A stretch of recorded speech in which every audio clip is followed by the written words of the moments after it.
Hi friends, ಎಲ್ರಿಗೂ ನಮಸ್ಕಾರ. APS studio YouTube ಚಾನಲ್ಗೆ ಎಲ್ರಿಗೂ ಸ್ವಾಗತ ಸುಸ್ವಾಗತ. ಇವತ್ತು ಈ ವಿಡಿಯೋ ಎದಕ್ಕೆ ಮಾಡತ್ತೀನಿ ಅಂತಂದ್ರೆ, ಒಂದು ಪುಸ್ತಕದ ಬಗ್ಗೆ ಹೇಳಕ್ಕೆ ಬಂದೀನಿ. ನನಗೇನು ಅನ್ಸದ ಆ ಪುಸ್ತಕ ಓದ್ ಬೆಳಕ ಅನ್ನೋದ್ರ ಬಗ್ಗೆ ಹೇಳಕ್ಕೆ ಬಂದೀನಿ. ಯಾವ ಪುಸ್ತಕ ಅಂತಂದ್ರೆ ಹೇಳಿ ಹೋಗೋ ಕಾರಣ, ರವಿ ಬೆಳಗೆರೆ ಅವರು ಬರೆದಿರುವಂಥದ್ದು. ಇದು ಪ್ರೆಸೆಂಟ್ಲಿ ಏನಂತಂದ್ರೆ ಯಂಗ್ಸ್ಟರ್ಸ್ದು ಸೆನ್ಸೇಷನ್ ಐತಿ. ಎಲ್ಲರೂ ಅಂದ್ರೆ ಪುಸ್ತಕ ಯಾರ್ಯಾರು ಓದ್ತಾರ ಅವರೆಲ್ಲರೂ ಹೇಳಿ ಹೋಗೋ ಕಾರಣ ಓದ್ರಿ ಒಂದು ಸಾರ್ತಿ ಅಂತ ಹೇಳತ್ತಾರ. ಸೊ ಅದೇ ಒಂದು ಕ್ಯೂರಿಯಾಸಿಟಿ ಮೇಲೆ ನಾನು ಈ ಪುಸ್ತಕ ತೊಗೊಂಡೆ. ಇವತ್ತಿಗೆ ಒಂದು ತಿಂಗಳಾಗಿರ್ಬೋದೇನೋ, ಸ್ವಲ್ಪ ಓದ್ಕೊಂಡು ಬರ್ತಾ ಇದ್ದೆ. ಬಟ್ ಯಾವಾಗ ನನಗೆ ಸ್ಟೋರಿ ಇಂಟ್ರೆಸ್ಟಿಂಗ್ ಅನ್ನಿಸ್ತು, ಭಾಳ ಕ್ಯೂರಿಯಾಸಿಟಿ ಸ್ಟಾರ್ಟ್ ಆಯಿತು.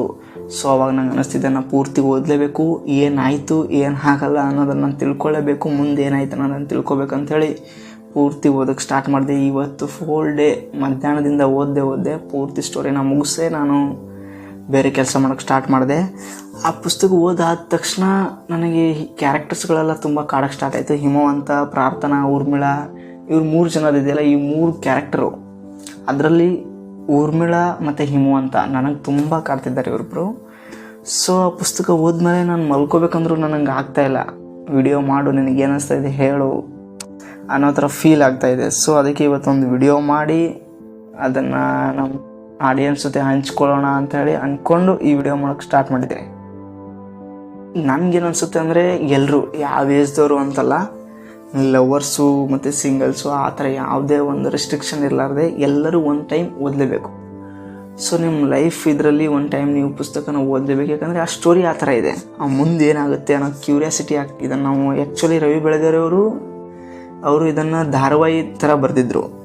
ಸೊ ಅದನ್ನು ಎಷ್ಟೋ ಜನ ಆಡಿಯನ್ಸ್ಗಳ ಒಂದು ಒತ್ತಾಯದ ಮೇಲೇನಂದ್ರೆ ಅದನ್ನು ಪುಸ್ತಕವಾಗಿ, ಕಾದಂಬರಿಯಾಗಿ ಇಡೀ ಕೂಡಿಸಿ ಅದನ್ನು ಬಿಡುಗಡೆ ಮಾಡಿದ್ದಾರೆ. ಅವರ ಡೀಟೇಲಿಂಗ್, ಕ್ಯಾರೆಕ್ಟರ್ನ ಯಾವ ಥರ ಬಿಲ್ಡ್ ಮಾಡಿದ್ದಾರೆ, ಆ ಡೀಟೇಲಿಂಗ್ ಇದೆಯಲ್ಲ ನನಗೆ ತುಂಬ ಇಷ್ಟ ಆಯಿತು. ಎಲ್ಲ ಕ್ಯಾರೆಕ್ಟರ್ನ ಅವರು ಸುಮ್ಮನೆ ಇದೇ ಥರ ಅಂತ ಹೇಳೋಕ್ಕಲ್ಲೇ ಪ್ರತಿಯೊಂದಕ್ಕೂ ಒಂದು ಸಿಚುವೇಶನ್ನ ಇಟ್ಕೊಂಡು ಯಾವ ಥರ ಕ್ಯಾರೆಕ್ಟರ್ನ ಬಿಲ್ಡ್ ಮಾಡಿ, ಅದನ್ನು ಯಾವುದರಲ್ಲಿ ಈ ಕ್ಯಾರೆಕ್ಟರ್ನ ಈ ಥರ ಬಿಲ್ಡ್ ಮಾಡಿ ಯಾವ ಲೆವೆಲಲ್ಲಿ ಈ ಕ್ಯಾರೆಕ್ಟರ್ನ ಹೈ ಲೆವೆಲ್ ಮಾಡಬೇಕು, ಯಾವ ಲೆವೆಲಲ್ಲಿ ಇದನ್ನು ಲೋ ಲೆವೆಲಲ್ಲಿ ತೋರಿಸ್ಬೇಕು. ಸೊ ಆ ಥರ ಎಲ್ಲ ಒಂದಿಷ್ಟು ಕಾನ್ಸೆಪ್ಟ್ಗಳು ನಂಗೆ ತುಂಬ ಇಷ್ಟ ಅದು. ಮತ್ತು ಅದರಲ್ಲಿ ಒಬ್ಬ ವ್ಯಕ್ತಿ ಡೀಪ್ ಲವ್ ಮಾಡಿದಂಥ ವ್ಯಕ್ತಿ ಯಾವ ಲೆವೆಲಿಗೆ ಆ ಹುಡುಗಿ ಅವನಿಗೆ ಸಿಗಲಿಲ್ಲ ಅಂತಂದರೆ ಆ ಹುಡುಗ ಯಾವ ಲೆವೆಲಿಗೆ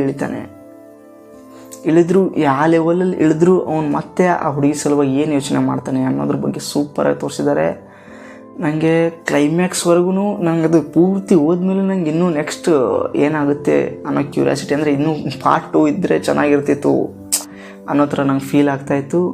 ಸೊ ನಾನು ಹೇಳೋದೊಂದೇ, ಯಾರ್ಯಾರು ಪುಸ್ತಕ ಓದ್ತೀರಿ, ಯಾರು ಪುಸ್ತಕನೂ ಒಟ್ಟು ನಾನು ಓದೋದಿಲ್ಲ ಬಟ್ ನನಗೆ ಈ ಸ್ಟೋರೀಸಲ್ಲೆಲ್ಲ ಇಂಟ್ರೆಸ್ಟ್ ಇದೆ ಅನ್ನೋರು ಕೂಡ ಒಂದು ಸರಿ ತೊಗೊಂಡು ಎಷ್ಟಾಗುತ್ತೆ ಅಷ್ಟು ಸ್ವಲ್ಪನೇ ಓದ್ಬೋದು. ಆ ಥರ ಸೂಪರಾಗಿದೆ ಲವ್ ಸ್ಟೋರಿ. ಇದು ಬರೀ ಲವ್ ಸ್ಟೋರಿ ಅಂತಲೇ ಹೇಳೋಕ್ಕಾಗಲ್ಲ, it is life story. Life ಯಾವ ಥರ ಆಗುತ್ತೆ, ಲೈಫಲ್ಲಿ ಯಾವ ಥರ ಆಗುತ್ತೆ, ಹುಡುಗಿರಿಗೆ ಸ್ಪೆಷಲಿ ಹುಡುಗಿರಿಗೆ ಪುಸ್ತಕ ಓದಬೇಕು. ಹುಡುಗಿರ ಮನಸ್ಸು ಯಾವ ಥರ ಆಗಿರುತ್ತೆ, ಅವ್ರಿಗೆ ಯಾವ್ಯಾವ ಥರ ಥಾಟ್ಸ್ ಬರುತ್ತವೆ. ಈ ಕಪಲ್ಸ್ ಓದಬೇಕು, ಸಿಂಗಲ್ಸ್ ಇದ್ದವರು ಕೂಡ ಓದಬೇಕು, ಮದುವೆ ಆದವರು ಕೂಡ ಓದಬೇಕು, ಎಲ್ಲರೂ ಓದಬೇಕು ಅನ್ನೋದೇ ನನ್ನದೊಂದು ಒಪಿನಿಯನ್ ಅಷ್ಟೇ.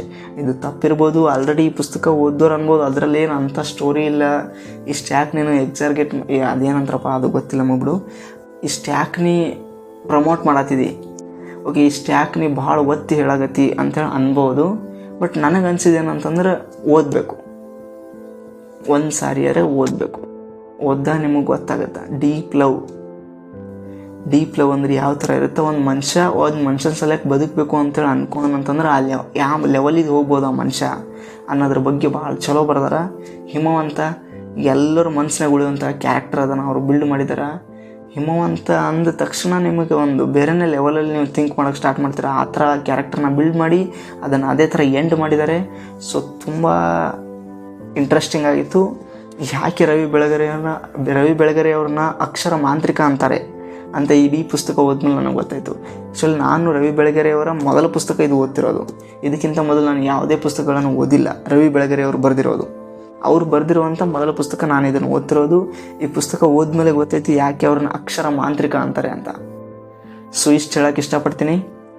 ಜೈ ಕನ್ನಡ, ಜೈ ಕರ್ನಾಟಕ.